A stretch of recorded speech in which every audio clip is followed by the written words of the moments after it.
ଆମ ଜଗା ଭାରି ବଢ଼ିଆ। ତାବତ କର୍ମବଶ ହୋଇ ନାନା ଶରୀରେ ସେ ଭ୍ରମଇ ଅବ୍ୟୟ ବାସୁଦେବ ମୁହିଁ ମୋରେ ଯାହାର ପ୍ରୀତି ନାହିଁ।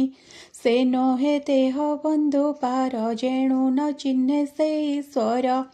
ସପନ ପ୍ରାୟ ଦେହେ ନର କରଇ ନାନା ଅହଙ୍କାର।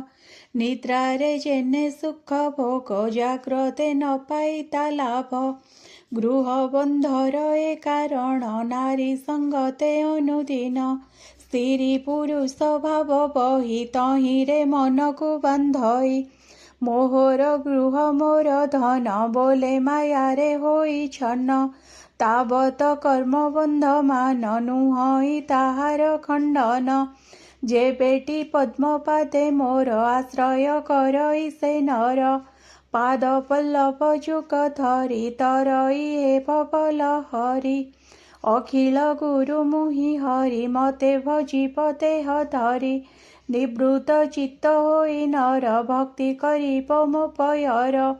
ବ୍ୟସନ ହିଂସାକୁ ଛାଡ଼ିବ ତପରେ ମତେ ଆରାଧିବ। ମୋହର ଗୁଣ କର୍ମ ନାମ ନିରତେ କରିବ କୀର୍ତ୍ତନ।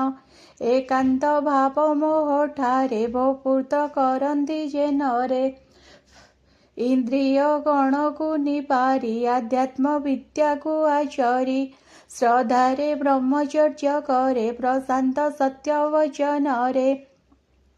ମୋହର ଭାବ ଭକ୍ତି ମାନ ଚିତେ ଚିନ୍ତଇ ଅନୁକ୍ଷଣ। ଭବ ଜଳରୁ ସେ ତରଇ ଗୃହ ବନ୍ଧନ ତାର ନାହିଁ। ସକର୍ମ କରି ଏ ସଂସାରେ ଯେ ଅର୍ପେ ମୋହର ପୟରେ। ତାହାର କର୍ମବନ୍ଧ ମୁହିଁ ଅକ୍ଲେଶେ ନିଶ୍ଚୟ ଛେଦଇ। ଆତ୍ମାର ଶ୍ରେୟ କର୍ମ ଠାରେ ଶ୍ରଦ୍ଧା ନ କରନ୍ତି ପାମରେ। ଅଳପ ସୁଖ ହେତୁ କରି ଅନନ୍ୟ ହିଂସାକୁ ଆଚରି। ଅଶେଷ ଦୁଃଖର କାରଣ କରନ୍ତି ହୋଇ ମତି ଭ୍ରମ। ଦୃଷ୍ଟି ତାହାର ନଷ୍ଟ ହୋଇ ଅବିଦ୍ୟା ସମୂହେ ଭ୍ରମଇ। ଅନ୍ଧ ଯେ ସନେ ପଥେ ଯାଇ କଣ୍ଟକ ଦୁର୍ଗମେ ଭ୍ରମଇ।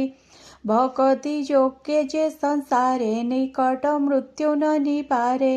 ସେ ନୋହେ ଗୁରୁ ମିତ୍ର ପିତା ପତି ଜନନୀ ବା ଦେବତା। ମୂଢ଼ ଜାଣିବ ଏହା କାହିଁ ନିତ୍ୟ ମାୟାରେ ଭ୍ରମୁଥାଇ। ଭୋ ପୁତ୍ରେ ଶୁଣ ମୋ ଉତ୍ତର ଏ ଯେ ମୋହର କଳେବର। ଅଷ୍ଟାଙ୍ଗ ଯୋଗ ଧ୍ୟାନ ମତେ ମୁନି ଚିନ୍ତନ୍ତି ଅବିରତେ। ଯେଣୁ ଆମ୍ଭର ତୁମ୍ଭେ ସୁତ ପରମ ଶ୍ରେଷ୍ଠ ଭାଗବତ।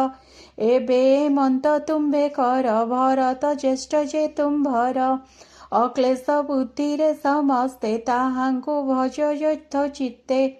ମୋର ଭଜନ ଧରି ଶିରେ ସୁଖେ ଭ୍ରମିବ ଏ ସଂସାରେ।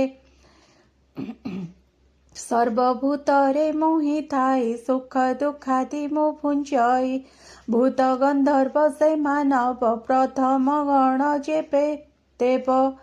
ଯେ ବ୍ରହ୍ମ ସୁତ ଦକ୍ଷ ଆଦି ମୋର ଶରୀରେ ଯେ ପ୍ରସିଦ୍ଧି। ସର୍ବଦେହର ମଧ୍ୟ ସାର ସଂସାରେ ବିପ୍ର କଳେବର। ଶ୍ରଦ୍ଧାରେ ଶୁଦ୍ଧ ଚିତ୍ତେ ଯେହି ଯେ ଦ୍ରବ୍ୟ ବିପ୍ରଙ୍କୁ ଦିଅଇ। ସନ୍ତୋଷେ ମୁଁ ତାହା ଭୁଞ୍ଜଇ ଯଜ୍ଞେ ସନ୍ତୋଷ ତତ୍ତେ ନୋହି। ଯମ ନିୟମ ଦମେ ମତେ ବିପ୍ରେ ପୂଜନ୍ତି ଯଥୋଚିତ୍ତେ। ସକଳ ପରଙ୍କର ପର ମୁହିଁ ଅନନ୍ତ ଯୋଗେଶ୍ୱର। ସ୍ୱର୍ଗ ମୋକ୍ଷର ଦାତା ମୁହିଁ ମୋ ବିନୁ ଅନ୍ୟ କେହି ନାହିଁ। ଯେ ପ୍ରାଣୀ